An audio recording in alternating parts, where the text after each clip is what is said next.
confirmation of the Block Executive Committee of the National People's Party of North Shillong Constituency was held on the 19th of November 2022 at the National Dorbar Hall in Mawkhar, Shillong.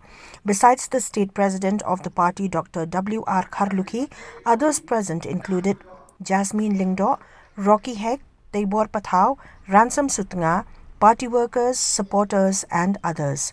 During the event, members of the women's wing of the party and the youth wing had taken oath as full-fledged members of the National People's Party from the 17th North Shillong Constituency. Lada, in Fledged, day but like kumno, Om Dunaya, Kasan Arpo, Lani Arpusan MP, Nangba, Katagamong, one voice, one notice will be heard in Delhi. Bakanyo Snyagal, Manong MP, Tang Hakini Snap, Kimakandian, Kimagadon, Delhi. My experience, it can be by read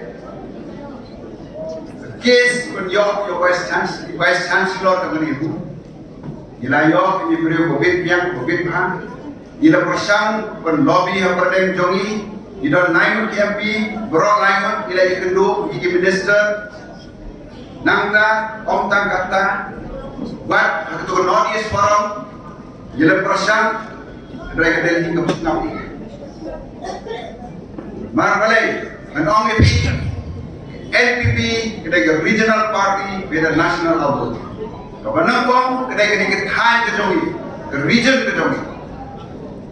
Kini pak national party, kedai national party beda regional outlook. National party will look for their national interest. They will not look for the regional interest.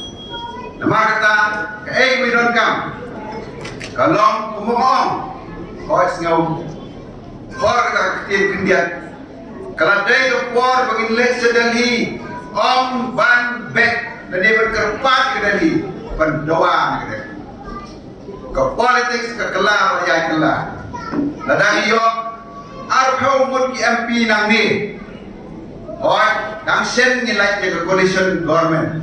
Hendai kejing pek juga, coalition government kan one, in don't go war, Delhi.